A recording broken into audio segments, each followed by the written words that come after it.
Hi, I'm Jessica. What I'm about to share still makes my blood boil, even months later. It should have been the happiest day of my life, welcoming my beautiful son into the world. Instead, my sister-in-law, Sarah, turned it into a nightmare so surreal it ended with her in handcuffs. Let me start at the beginning. My husband, Mike, and I had been trying for a baby for 2 long years when we finally got the news we'd been praying for. I was pregnant. Overcome with joy, we announced it at a family dinner. The moment felt magical until my brother James and his wife, Sarah, shared that they too were expecting. She was 2 months behind me. At first, it seemed perfect. Two cousins growing up together, sharing milestones. How wonderful, my mother-in-law Linda gushed.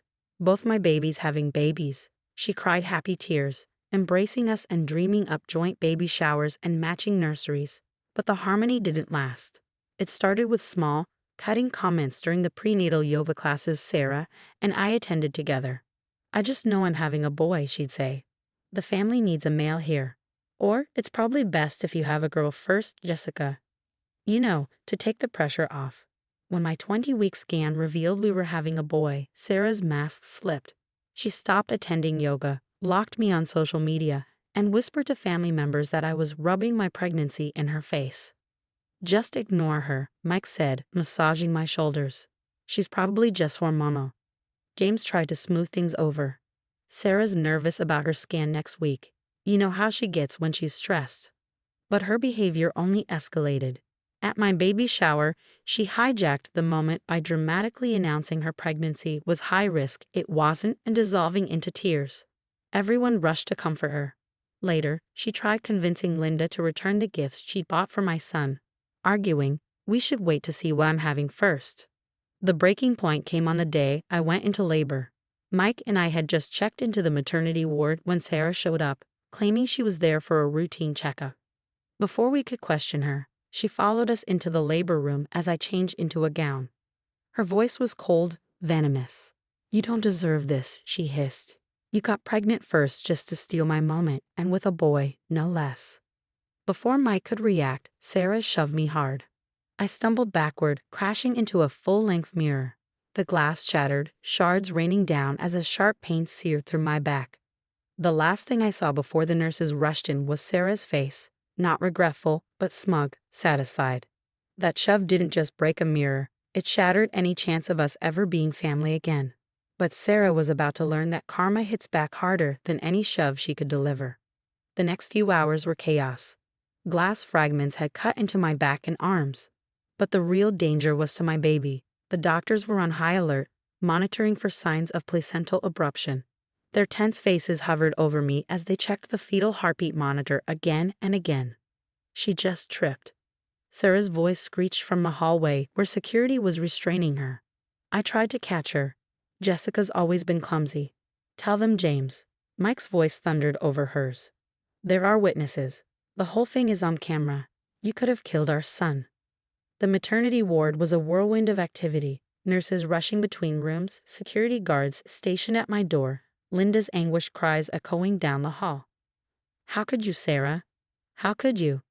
Detective Chen, a calm and kind police officer, arrived to take my statement between contractions. "Take your time, Mrs. Martinez," he said gently. "We have security footage and multiple witnesses who saw Mrs. Williams follow you into the room." "I want to press charges," I managed to say through gritted teeth as another contraction hit. Mike squeezed my hand, his face a mix of worry and fury. Moments later, James appeared in the doorway, pale and shaken. "Jessica, I'm so sorry," he murmured. But sorry wasn't enough. Sarah's actions had changed everything. I had no idea Sarah was capable of such cruelty. She's telling everyone it was an accident, but I've seen the footage. I don't even recognize the person she's become. The hours following the incident were a blur. The stress had complicated my labor, and the doctors were discussing the possibility of an emergency C-section. Through it all, Sarah's dramatic sobs echoed from somewhere in the hospital. She was telling anyone who would listen that she was the real victim, insisting the stress might harm her baby. After what felt like an eternity, my son finally arrived, perfect and healthy, despite everything. But even this pure, joyous moment was overshadowed. Instead of peaceful bonding, Our first hours as a family were interrupted by hospital administrators documenting my injuries, police officers taking statements, and family members coming in and out, teary-eyed and distraught. The district attorney will definitely want to pursue this, Detective Chen informed us as I nursed my newborn. Assault on a pregnant woman is a serious offense. Given the security footage and witness statements, Mrs. Williams is looking at significant charges. By then, Sarah had been removed from the hospital, but her flying monkeys were already at work. My phone buzzed constantly with messages from distant relatives. Family should forgive family. Think of Sarah's baby. You're being dramatic. Mike finally snatched the phone from my hands, his jaw tight with anger. The only people you need to focus on are yourself and our son, he said firmly. Let the police handle Sarah. As I cradled my beautiful baby boy, watching him sleep peacefully despite the chaos around us, I made a vow. Sarah hadn't just attacked me, she'd risked my child's life.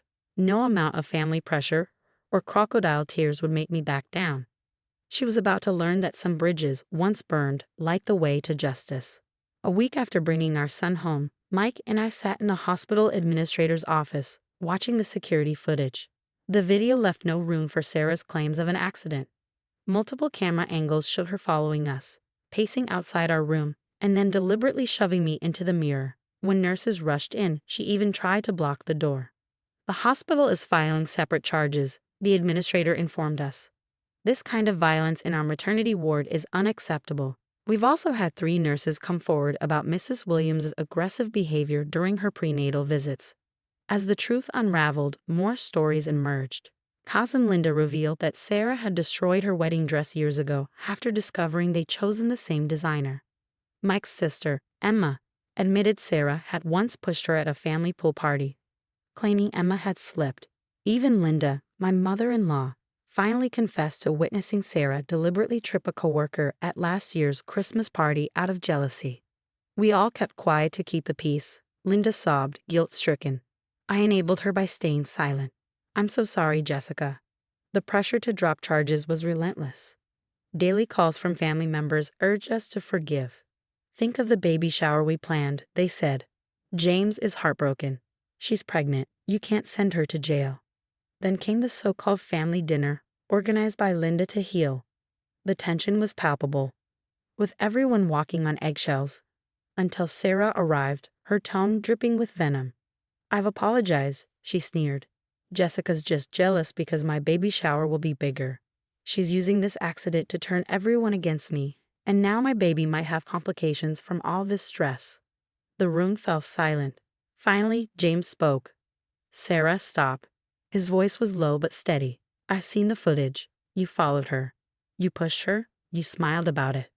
You're taking her side? After everything I've done for this family? Sarah shrieked, her mask slipping entirely.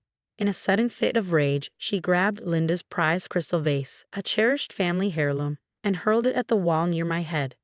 Gasps filled the room as shards rained down. Then she started grabbing anything within reach, throwing it with wild abandon.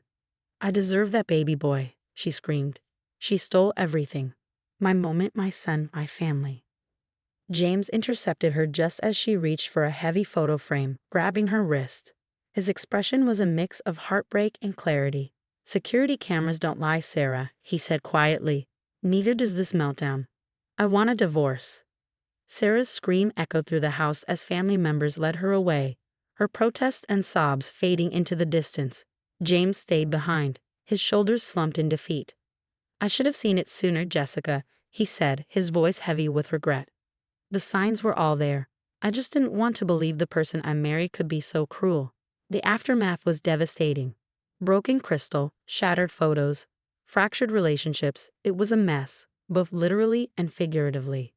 But in that moment, I realized something important. Sometimes it takes a complete breakdown for the truth to break through. 3 months later, as my son reached another milestone, the court date arrived. Sarah showed up playing the perfect victim, dressed modestly, cradling her baby bump, and shedding well-timed tears. But her performance crumbled under the weight of evidence. Security footage, witness statements, hospital records, and photos of my injuries. The defendant showed premeditation by following the victim, the prosecutor stated. She deliberately assaulted a woman in active labor, showing complete disregard for two lives. But the legal consequences were only the beginning. In our tight-knit community, news spread fast. Sarah's carefully curated image of the perfect wife and expectant mother crumbled almost overnight. Her interior design clients quietly dropped her, unwilling to let someone so volatile into their homes. Her sponsors for her mommy blogger persona pulled out, and her once flawless social media empire imploded as the truth surfaced. James wasted no time filing for divorce. Despite Sarah's tearful manipulation attempts, he remained resolute. "I'm not letting my child grow up thinking this behavior is normal," he told me one afternoon, watching my son cooing on his baby mat. "I'll co-parent with her, but that's it." Linda transformed our old playroom into a nursery, helping care for my son while I recovered. One evening, as she rocked him to sleep, she whispered, "I should have protected you better, but I promise both my grandbabies will grow up in a healthier environment now." Meanwhile, my brother moved back in with mom temporarily, starting therapy to process everything. It was during one of these sessions that Sarah's family finally admitted she'd had similar incidents growing up. Aggressive outbursts and manipulative tactics they dismissed as a strong personality. They took over managing her prenatal care and kept her away from our side of the family entirely. The experience changed us all. Mike and I reinforced our boundaries, choosing carefully who we allowed into our son's life. James dedicated himself to single fatherhood, determined to break the cycle of toxicity.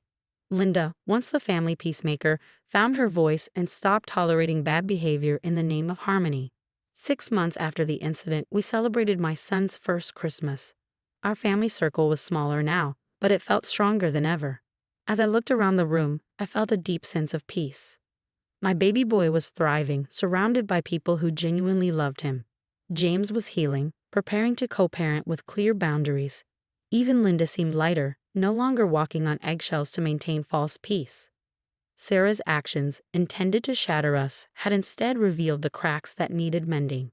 They forced us to rebuild on stronger foundations. As I watched my son giggle in his uncle's arms, I knew we'd made the right choices. Some might call it karma, but to me it was justice, letting natural consequences unfold while focusing on healing and growth. Sometimes a happy ending isn't about revenge. It's about rebuilding, setting boundaries, and choosing peace over toxic relationships. My son will grow up knowing that love doesn't hurt. Family isn't about power plays, and it's okay, even necessary, to walk away from people who try to dim your light. Your turn. What would you do if you discovered your sister-in-law had been sabotaging other family members for years, not just you? Sarah's behavior wasn't new. She had hurt multiple people, from destroying Linda's wedding dress to pushing Emma at the pool. Yet everyone stayed quiet to keep the peace. Do you think the family was partly responsible for enabling her by staying silent? Share your thoughts in the comments below.